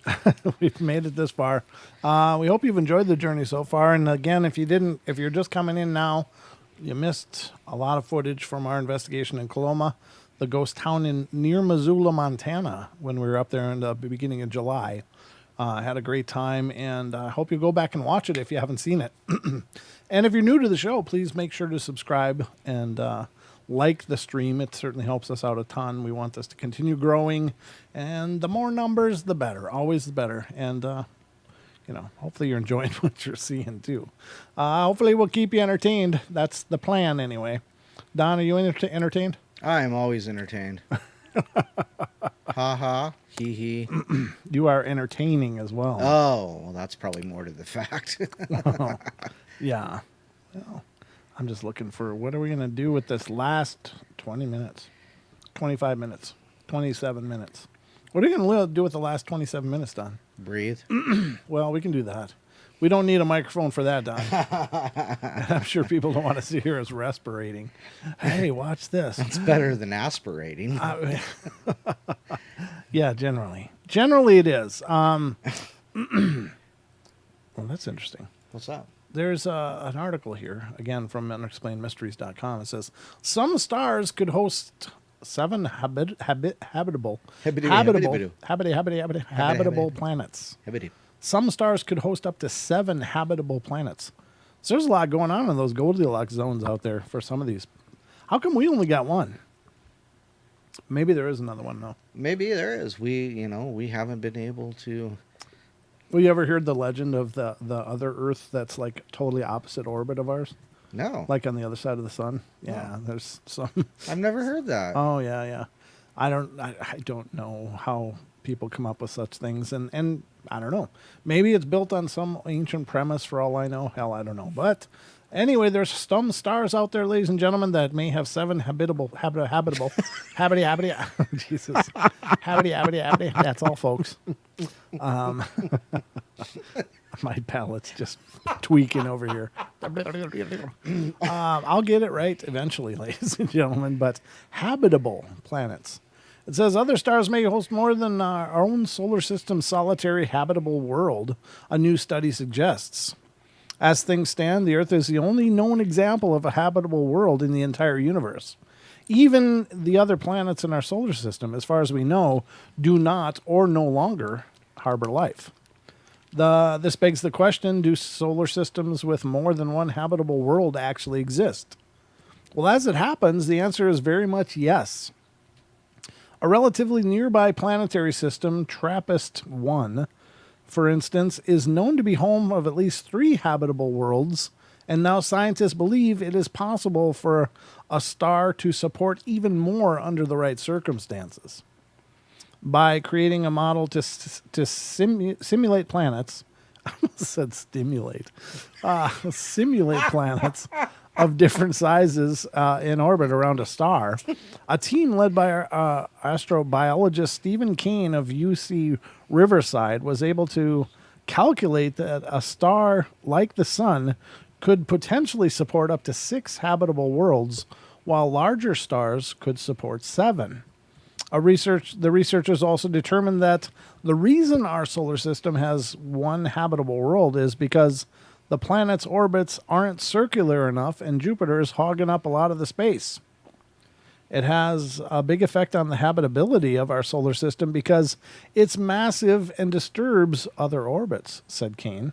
It is hoped that the team's findings will help astronomers to target stars with greater chance of supporting multiple habitable worlds, thus increasing the chances of finding extraterrestrial life. Well, they're already here. They built the pyramids. Just ask Elon Musk. That's right. Yeah. Ask a whole lot of people. Well, I've seen it too, so I've seen a craft. I don't know. I don't pretend to know where it was from. They didn't talk to me that I know of, but you didn't have something in your head going, Brent, we're watching you. No, not outside of the normal voices. Don. It was just the normal voices I deal with. But yeah, very strange. Is it possible? That'd be. I believe there's life all over the place. Yes, I think. Yeah. I don't think it's as rare as some people would suggest. There's that one study out there that says, well, there's up to 36 intelligence life out there. 36. What did they say? 36. What was the word they used? Civilizations. Up to 36. And it's like, up to what? Out of billions and stars, you just came up with 36? That's as arbitrary as the 42 from Hitchhiker's Guide. Yeah, it's like, the meaning of life is 42. 42. Yeah. So what is 36? I don't understand where they could possibly postulate a number like that. I'm sure they think they have solid reasoning for that, but I don't think you can have solid reasoning for that. There's so much going on out there, that nobody could know. Nobody could know. But I think that, there again, what do you define life? Mm-hmm. And how do you define life? Right. Do you define it as our life? Well, then maybe there is only 36 other our life types out there. But perhaps there's a lot of other things out there that would qualify as life, but maybe not as we understand it. And qualify as intelligence. Right. I don't know. It just makes me wonder. I think of like Starship Troopers, right? the brain bugs and all of the bugs shooting flaming turds out into the space, It's like to knock meteors out of orbit and into Earth trajectory. It's like, wow, that's that's an idea. But could that be? Maybe. I guess anything's possible because we're dealing with a multiverse, I think, and so everything that can be thought of is possible and probably exists in some form or another in the multiverse. Even if it's just as a tulpa, thought forms. Well, I mean, we're probably manifest. tulpas. Yeah, manifest thought forms. We are, in my opinion, tulpas. You think so? Yeah. Well, we're- we dreamed ourselves into our own reality. Right. I think we did. I think we do. Yeah. Okay. Yep. I mean, it's kind of deep. It's kind of weird thinking, but I think that, the whole. Okay, so there's the people that say, look, this is a simulation. Mm-hmm. Well, at that point, what's the difference whether it's a simulation or if it's a creation? Because both are creations, really, and it gets to be semantics. So, if we're learning valuable lessons here in a simulation or in an organic experience, does it really matter either way? But are we the people that designed our own simulations? And I think that there's credence to that we maybe put this plan in motion for ourselves. So we are the tulpas of ourselves. We are our own tulpas. That'll cook your bacon. Get you up early in the morning. But anyway, just some thoughts. I don't know. I mean, I think about a lot of weird stuff all the time. Oh, wow. What? Titan says, sorry, I'll call in another time. Got stung by a wasp between the eyes. My eyes are almost swelled shut, and the Benadryl is kicking in. Well, I hope Ooh. that Benadryl kicks in and takes care of it. And hopefully you sleep through it, because that would suck. So I've been having a few days of wasp fun, too. I didn't get stung, but the wasp thought it'd be great to build a huge-ass nest right in my car door. So I've been knocking down wasp nests and dodging them and having water fights with them, and I've done everything I can to keep them out of my car. They keep wanting to go back though, Don. Yeah, well. They keep trying to build another nest. They're like, I'll look again, and there's this little fuzzy nipple coming out of my inside of my car door. It's like, oh, they're back, and there'll be little wasps crawling in and out of that crack. Right. So I'm really screwing them up now by driving around, though, changing their zip code. They don't know what to do with it. But, yeah, wasps right now are just crazy. They are. It's time. That's that time of the year. I mean, you just get killed, Yeah. Well, I actually broke one of my own rules, and I actually brought out the wasp killer. Oh. Yeah. We had some chemical warfare going on, and I hate doing stuff like that. I really do. Because I try never to hurt anything if I can, but they started building a nest right outside my back door. So, like, you go out and there's these wasps darting at your head. It's like, well, this isn't going to work. I got a 5-year-old, and I'm not going to have him being, Right. kamikazed every time he goes out to the trampoline. So, yeah, I brought him. I brought the hurt, Don. Good. I brought the pain. No, that's not very interesting. I'm just going through a list of articles here, ladies and gentlemen, to keep you as entertained as I can manage. Here's another one. This one is having to do with metaphysics from the unexplainedmysteries.com. Could consciousness pervade the universe? What do you think, Don? That just kind of goes back to what we were just talking about. Yes, it does, doesn't it? It goes right back to what you were just talking about. Serendipity. Yep. I think it does. I think that's consciousness and the construct are interrelated, that it's one and the same. I think that there is perhaps what we understand as a divine consciousness, and then there's our personal little consciousnesses in that divine consciousness. But let's see what this article says, because this is an interesting premise that they're building here. The question of exactly what consciousness is has puzzled philosophers and scientists alike for millennia. We, as in the human race, are conscious, meaning that on a day-to-day basis, we perceive a great deal about the world around us, and we feel both physically and emotionally. And we can not only ask big questions about our own existence, but also the nature of existence itself. But what exactly is consciousness? Is it something that our brains produce, or can it exist outside of the complex, highly evolved forms of life? Could consciousness be inherent to all matter? I would say yeah. But philosopher Philip Goff, author of Galileo's Error, Foundations for a New Science of Consciousness, subscribes to the panpsychism. That's a word, panpsychism. Apparently so. The idea that consciousness is not exclusive to the human mind, but is in fact a fundamental feature of the universe that pervades thought throughout pervades throughout the cosmos. This doesn't mean that literally everything is conscious, he's told Scientific America, but the basis commitment is that the fundamental constituents of reality, perhaps electrons and quarks, have incredibly simple forms of experience, and very complex experience of the human or animal brain is somehow derived from the experience of the brain's most basic parts. Human beings have a very rich and complex experience, horses less so, mice less so again, and we move to simpler and simpler forms of life, and we find simpler and simpler forms of experience. In this context, experience is a reference to perceiving the world, either through pleasure or pain, or through seeing, hearing, smelling, touching, etc.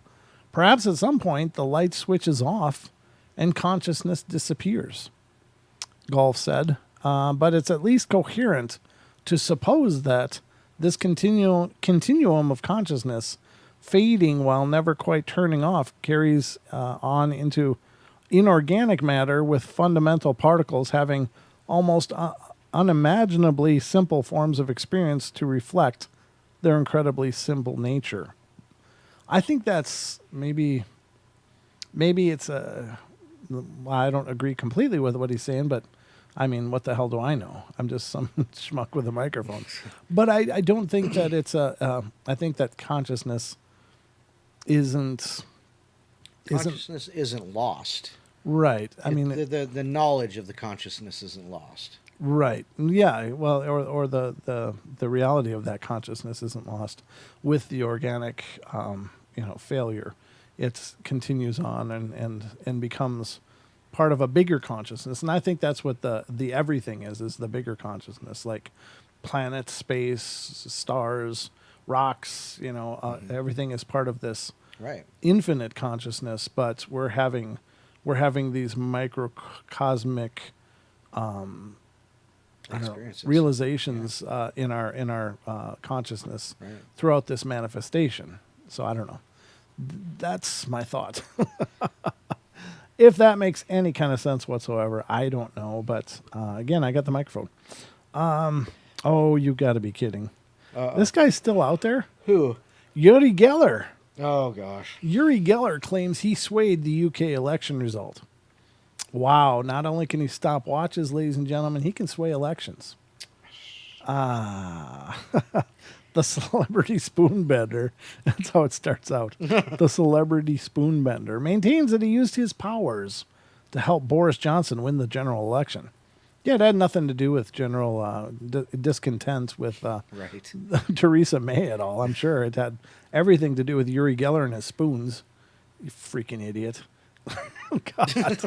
Anybody that starts out with, I used my powers. It's like, shut up. You're done talking. You're done talking. That's it. You lost your microphone privilege. Get the hook. Yeah, exactly. Get the hook. Get this idiot off the stage. You don't start out with, I used my powers. What the hell's wrong with it? What an egotist. Ugh.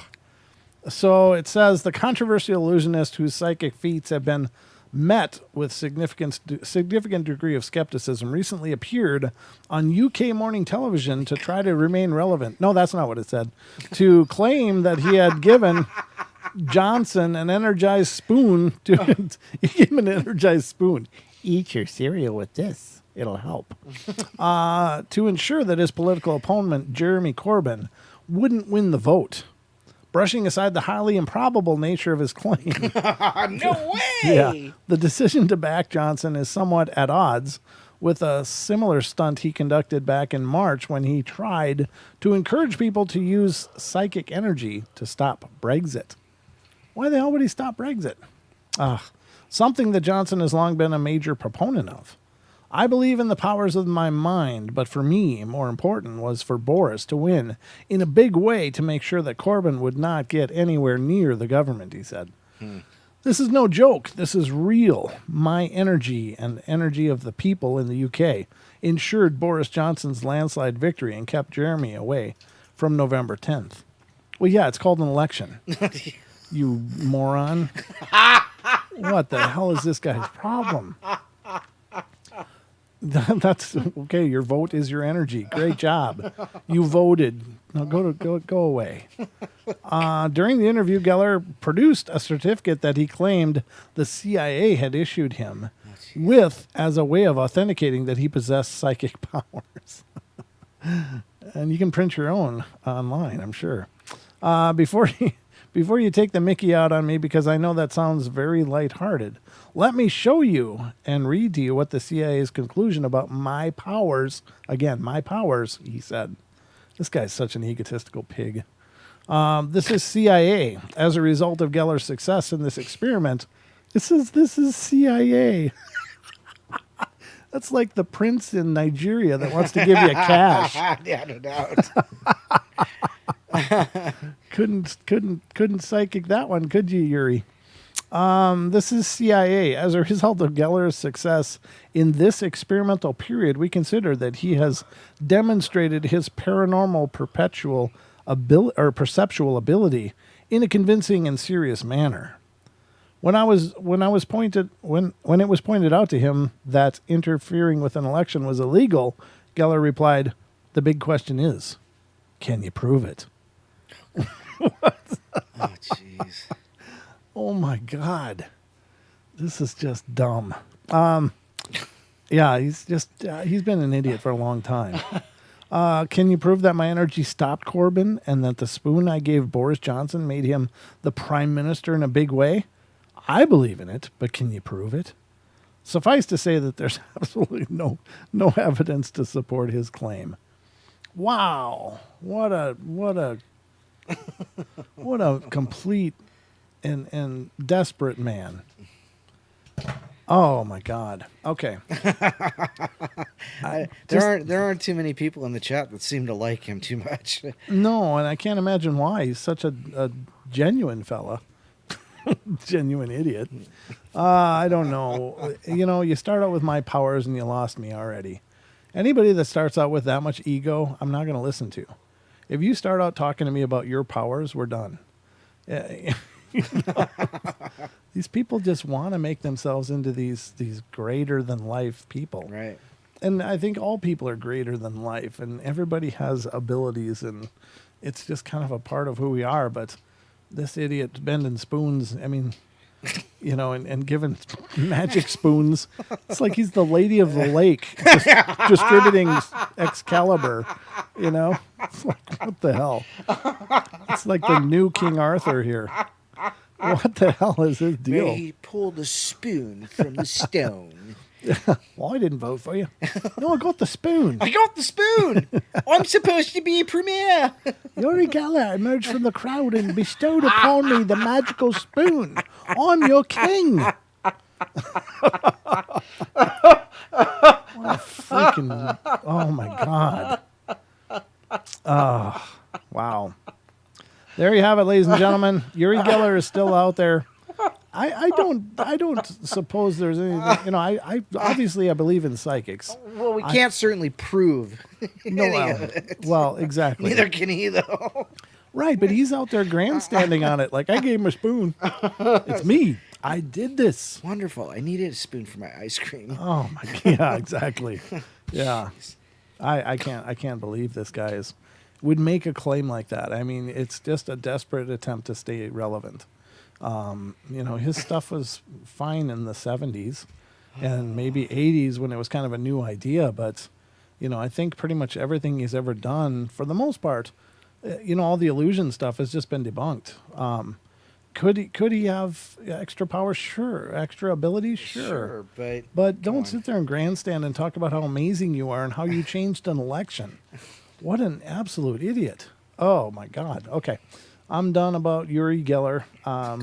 You can read more, I'm sure, out there if you look for it. But there you have it. He's a big spoon or the little spoon? He's the baby spoon. I don't know, the teaspoon. Wow. I don't know. I mean, I'm all for people developing ability and stuff, but just the grandstanding is, he likes being famous is the problem. And so he's got to make it look like his idea. And the sad part is there'll be people that'll swear he did it, that he did that. Yep. Because there are people that want to believe, and that's actually kind of tragic in and of itself. But I don't know. That stuff just really, really rubs me wrong because it's kind of anybody that puts that much of their ego into what they're doing doesn't deserve anybody giving them any attention, because if you got that much ego, it just doesn't belong. That's not how it works in my opinion. As he says, he's a slotted spoon. He's a slotted spoon. That's funny. He's a spork. It's just a little tiny. I bet he invented the spork. Hey, Bob, and said, "You got it right. Great minds. Great minds." Nice, Nessie. I can't repeat that, but that's funny. That's funny. But where's the ability coming from? Well, I think it's coming from his imagination, Dick, but I think it's Just the combination of those words. yeah, well, Sorry. Jesus, Don. Oh, no. All right, so let's see what else is next. I got about time for maybe one more here. Let's see what I can. Oh, I don't know if What? well, I guess we'll get into it. It's metaphysics. That's kind of good. Can your dreams predict a person's death? I think so. I think that people get premonitions. Sure. That doesn't strike me as odd, but let's see. This is, again, it's from unexplained-mysteries.com. I love this site, by the way. I would. It's kind of like the Singular Fortean for me now. It's just another great site full of little nuggets of fun. But it says a 25-year study has looked into the correlation between precognitive death dreams and a person actually dying. And while there has never been any conclusive evidence to suggest that our dreams are capable of predicting future events, there are some who remain adamant that the idea does have merit. It says one notable case, which occurred back in 1975, involved a woman who awoke from a terrible nightmare in which she had seen herself die while trying to rescue her daughter from a train wreck. A mere 2 weeks later, both were killed by a train under the exact same circumstances. Oh, wow. Yeah, that's deep. But could this have just been a coincidence? Or was there more than that? I don't think there are coincidences. So, enter Dr. Andrew Paquette, a dream researcher who, skeptical of such claims, has conducted his own extensive study by recording his own dreams over a period of 25 years in an effort to prove that precognitive dreams are simply a case of random chance and selective memory. Well, what the hell? Does he have an ability? I mean, that's like that's like me studying nutrition. I don't claim to be a nutritionist. I don't claim that I know what's best for eating and stuff like that. But if I released a nutrition study, I bet you it's not going to have a lot of merit. Well, if this guy's not already demonstrating precognition, then why would he study his own dreams? I don't know. Anyway, let's see what it says. In 2015, he carried out an analysis of his dream records by first looking for any dreams that related to the deaths of people he knew, but that he had experienced before that person's actual death. He ended up with 12 names, which he then cross-referenced against all of his dreams. His finding indicated that for those 12 people, his dreams about their deaths had been experienced much closer to their time of death than his dreams that were not about their deaths. I'm not sure that even makes sense. I can't follow that. I can't either. But while this isn't significant on its own, especially given that there was often a gap up to 6 years between such dreams and the person's death, one particular case, he discovered that he had dreamed about a person's death on the very same day that they had actually died. On that morning, he had even awoken and told his wife that he was certain that person was dead. Could this just have been coincidence, or did he actually foresee the death in his dream? As things stand, it's impossible to know for sure. Well, thanks for that non-article. That told us absolutely nothing. It's like this one guy had an idea of a floating car, and then he thought about it, and so far he hasn't built it. The end. Wow. That's one guy had an idea of bending a spoon. Yeah. This other guy had a dream he gave magic spoons to people, and they ruled countries. And now they're fat. Yeah. Wow. I can't put the spoon down. Yeah. Slave to the spoon. We're all slaves to the spoon. So, Wow. I don't know, ladies and gentlemen, but I think that's a show. What do you think, Don? Yeah, I think it is. I can bend a pencil that way. I knew What I way? had a science teacher that could break pencils with strings. He could snap them. You hold them like this and snap a string and snap the pencils in half. Wow, Yeah. that's pretty cool. Yeah, that's cool. Man had some skills. Yeah, he also took a paper milk straw and shoved it all the way through a potato. Nice. Okay. Well, is he a kung fu guy or something? No, he was a science teacher. He understood the idea of Momentum and- momentum and inertia and immovable objects, that kind of thing. Yes. Well, there you have it, ladies and gentlemen. He was awesome, It sounds like he was. Mr. Dan Hardo. Very memorable teacher. But that's going to wrap it up for us. I think that's all we got for you tonight. I hope you guys enjoyed the journey, and thank you so much, all of you, for sticking around and being a part of our journey. And thank you for all of you that are perpetuating our journey by letting people know about the portal. It's definitely growing, and it's all thanks to you guys. So thank you all for your contributions to our growth, and please keep it up. It's been amazing, but it's going to get even more amazing. Don, anything in closing? You know what? There's a couple new designs on the Teespring site. So teespring.com/stores/paranormal-portal. A couple new ones on there. So yeah, I actually have T-shirt and mask combos. Well, they match, so you can match from the head to at least the chest. Your head to your torso. Your head to your torso. Yeah, let's put it up Sounds here. like a horror movie. From the head to the torso. Well, the 13 Ghosts had the torso. That's right. Here you go, ladies and gentlemen. These are the Longbeard collection, the Rockers, the mask. There's the Speak No Evil mask. That was Brent's. That's right. There's our one of our logos. There's the podcast. This one's a new one. Yep, that's a new one. This one's kind of sexy. 100% paranormal, baby. And that ghostly writing. That's awesome. 100% paranormal. That's what we are here on the portal. And so come be paranormal with us and buy our gear. Goodness. Which also has a matching mask with the It Paranormal does, yeah. Portal logo.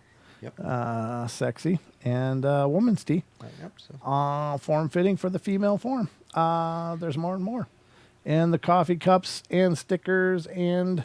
Oh, Mog bought a cup, didn't he? Mog bought- we got a picture of Mog with one yeah. of our sexinesses in his hands. Mog got the mug of Mog. The mug of Mog. There you So go. very cool. Thank you for that again, brother. That's really cool. And thank you to everybody who's helped support us this way. This really goes a long way to keeping our dreams moving and moving forward. Plenty of designs and ideas. These are stickers. This is a sticker. This is a sticker. This is mugs. Just in case you didn't know a mug, this is a mug. No, Maybe we should get a mug with our mug on it. mugs of mug. The mug mug. The mug the mug. mugs mug. Maybe, All right. You know what we could do is we could do a sign thing and put a picture and our signature on it. Yeah, I don't know if anybody wants to look at my face when they're drinking coffee, Don. I Well, don't it can think- face away. You you just got to know if you're left-handed or right-handed because you want to turn the right way. So That's true. it's like, why is he staring at me while I'm It'd be eating like my I'm co- giving them drinking all a my big coffee? kiss in the morning. A mug of Mog sounds like Monty Python. It kind of does. It does. There So you go. there's the Teespring site, ladies and gentlemen. Your support goes a long way. Thank you very much. You can donate just by PayPal if you want, paypal.me/paranormal portal. And follow us on Facebook, facebook.com/paranormal portal radio. And subscribe to our YouTube channel that you're watching right now. That helps us out a ton and gives us a more impressive feel. Yes, I feel more impressive today. than I do. did Every time I yesterday. look at that numbers and they go up, it's like, yes. And then when I look and sometimes it goes down, like, no. So anyway, guys, that's all we got. I'm all done. Thank you so much again for joining us. We'll be back. I'll be back tomorrow night with the Night Terrors. So join me and we'll get into some ghostly encounters. So There you go. I'll see you then. Don will be back on Saturday, right? Saturday, that's the plan. And Friday night, ladies and gentlemen, Mrs. Deborah Varner is going to be joining us for Ooh, readings yay. here on the Nice, portal. Nice. So we're going to be doing a night of free psychic readings if you want to get a little peek into what's going on in your world, whether it's love, your job, or anything else that's perplexing you. Then give us a call on Friday night, free psychic readings with Mrs. Deborah Varner. She'll be here on the portal doing her amazing insights and readings. Oh, that's a good idea, Andrew. What? He says it would be cool if your face was in the bottom of the cup, so when you finish it, your last sip, you're looking at Brent or Don. We'll put our face down there like this. Like big thumbs up. Good job. You did You it. did it.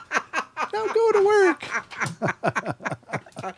Oh, wow. That's that was funny. awesome. That'd be funny. We could do caricatures in the bottom of the cups. There you go. That's hilarious. Great ideas. Thank you all. We love you all. Be good, be kind, be nice.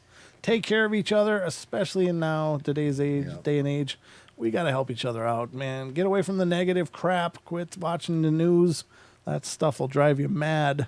And take care of each other. Help each other out. Find the magic in every day.